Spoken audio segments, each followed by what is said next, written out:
If you've ever been on a call with a seller and they are closed off the entire time, you realize how unlikely it is that they're going to sign a contract at the end of that call. And so today, what I'm going to be going over is what actually builds trust with sellers, what actually builds rapport, and step-by-step techniques that you can use on your next call so that way you can get sellers to open up and they will work with you. If you're new to this channel, all we do is we teach you sales lessons to help you scale your business to $100,000 per month. And then from there, we also have leadership lessons on how to train your sales team so that way you can run a multiple seven-figure wholesaling organization. And if you're already subscribed, welcome back. If you could just implement a few of the things that I talk about today, you are going to see drastic changes in your overall conversations. Now, the first technique that you have to master is you have to master acknowledging and disarming. If you cannot acknowledge and disarm the prospect at the beginning of the call, they're going to stay closed off throughout the rest of your process. And a lot of sellers are tired because they've talked to other wholesalers, they've talked to a bunch of knuckleheads, and they feel like the call itself is going to be a waste of time. Now, if I don't address that when they bring it up, they're just going to continue staying shut down. They're going to give me the least amount of information possible so that way they can get to their offer. So I have to acknowledge their concerns. I'll give you a perfect example. I was on the phone with a seller earlier today and I asked him about the address. He said, "Oh, I don't remember filling that out." I asked him if he had a property he was looking to sell. And before he even gave me an address, he said, "Well, look, I know how you companies work. You're just going to lowball me. You're not going to pay the fair market price." And so instead of me saying, "Well, how much are you looking to get for the property?" and following the same process that everybody else did, I'll say, "Hey, I know that there's a lot of companies out there that will do that. They'll ask you a bunch of irrelevant questions. They either never get to an offer or it's a lowball. I'm going to be honest. I don't know if I can buy this thing, but if I have an offer and I don't feel like it's going to help you, I'm just going to tell you at the end of the call. I won't even insult you with an offer if it is going to be a lowball." Now, before we could even get into that, I would need to know some details about the property just to see if this is something that we could buy. Hey, are you with me there? And immediately this sigh of relief came across him because he said, "Wow, this isn't like anything that I've heard. He's not going to give me a lowball offer. He's just trying to see if he can actually help and if he can do his job." That one little tweak gets people on your side so that way you can go through the rest of your process. Now, another thing that really helps with this is if you can use a playful tone as you are delivering your objection handlers. So if they're hitting you with a bunch of objections and you sound super serious and you sound like you're getting offended, you're just going to get steamrolled at the beginning of your call. So let me show you an example of that. The seller says, "I get 5 offers a day from companies just like you. What makes you any different?" And you're like, "Well, we're different because we do this and we do that and we do this." Instead of me addressing any of those things, I'm just going to be super playful with them. I'll say, "Whoa, hold on. You mean to tell me that you didn't sign up to get 15 calls a day on this? Is that what you're telling me, Jim?"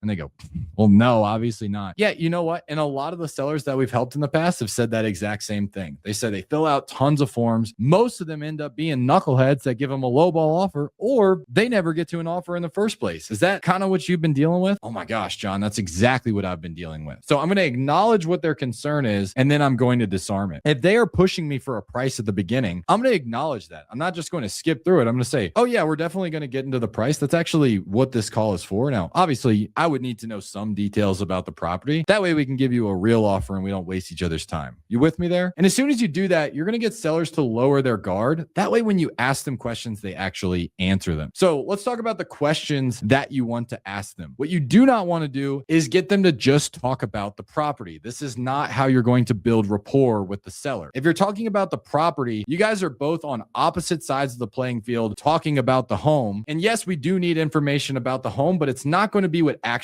builds trust. Think about it like this. If somebody calls you and they just ask you a bunch of questions about the thing that you're selling, they don't know anything about you. They don't know anything about what you're trying to accomplish. So the only thing that you have to negotiate with is that thing itself. And that's where a lot of wholesalers get tripped up. Now, people love to talk about themselves when they feel comfortable. So as soon as you acknowledge, you disarm, and you get them to lower their guard, people will talk about themselves. Instead of me asking questions directly about the property, I will ask questions about them, and I will use a very specific tone. This tone is called the curious tone. Now, I want you to listen to how I actually do this. Instead of me going through a checklist like this, where I say, "Okay, so the house, do you live there? Is it a rental? What's going on with it? Okay, gotcha. Where are you headed next? Okay, gotcha. And why there? Okay, gotcha. I'm going to use a curious tone throughout my entire process. Yeah, man. So walk me through. Do you live there? Is it a rental for you? What's going on with it? Oh, gotcha.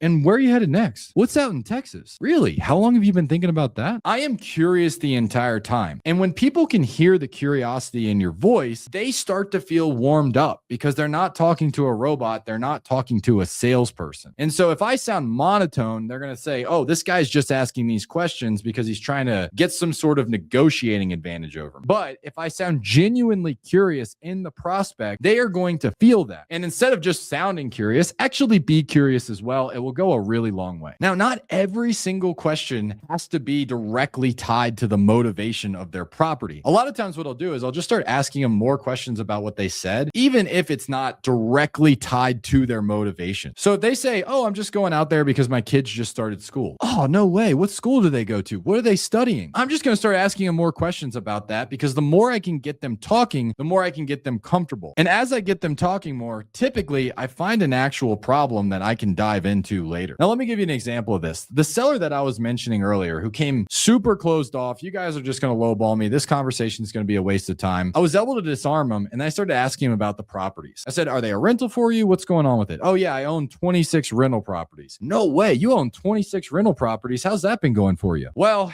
it's been a lot. I've been managing all of them myself. I'm one of those people that I'm kind of a perfectionist. And so I've been doing all of the work. Now, instead of me just asking them about the condition, I'm going to go deeper on that. Really? And what kind of work are you doing on the properties? What exactly is bothering you about the properties? Now, he just starts talking about a bunch of different things. Eventually, he opens up and he says, man, I'm just going to be honest with you. I'm going through a lawsuit right now with one of the tenants. You know how California is. And one of the things that's the most frustrating about that is that even when I win the lawsuit, I'm still going to have to pay my own attorney fees. The tenant's not going to have to pay for my attorney fees. So even if I win, I'm going to have to come out of pocket to pay this attorney. Holy crap. And is the attorney even doing anything for you? Oh my gosh. No, that's the thing, is he's not doing anything. He's just sitting back collecting his paycheck. Now, as I am asking more questions and I am being genuinely interested in them, I'm also starting to build a gap. And so I'm starting to understand all of their problems. And the better you can understand the problems, the more rapport that you will actually have with them. So let's talk about what that looks like tactively, because the second skill you have to master is active listening. Everybody talks about active listening, but nobody actually explains how to do it. And so there are two main things you need to focus on when you are active listening. The first one is your verbal cues. You can tell someone's not actively listening when they ask a question, the prospect finishes their sentence, they wait about 1 to 2 seconds, and then they ask another question. That is not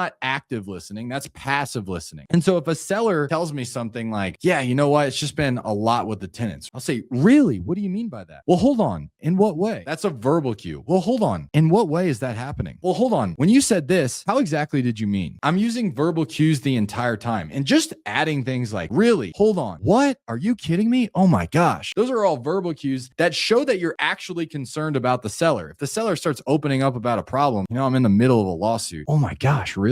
Immediately they're going to go, yeah, really. And they're going to start telling you about how they're in the middle of a lawsuit. But if I'm just sitting there going, okay, gotcha. Yeah, you're in the middle of a lawsuit. Cool. And how long has that been going on? They're not going to actually open up. Once I have the verbal cues, then I need to know, what do I ask after the verbal cues? So a verbal cue could be, oh my gosh, oh my goodness, really? And what? I could just go, what? And I can go, in what way? There's a bunch of different ways that I can get into a verbal cue. I'll say, hold on, what? And that gets people to really start opening up about what's going on. After that, I need to learn my probing questions. So there are a couple of different probing questions that I like to use. The first one is if something doesn't make sense. Right? So let's say someone says, well, the neighborhood's not what it used to be. I'll say, really? How do you mean? And then they'll say, oh, well, I mean this. And they're going to start explaining this. This is going to get them to open up more. If someone says something like, I'm getting older, I know what older means, right? So if I said, well, how do you mean you're getting older? They're going to go, well, every year I get a year older. It's been happening for the last 70 years. I don't know why you just asked that question. It's going to sound ridiculous. So if someone says something specific and I know what they mean by that, but I still want them to elaborate on it, I'll say, what about that? So for example, if I have a seller that says, yeah, I'm just getting a little bit older, I'm not going to say, how do you mean older?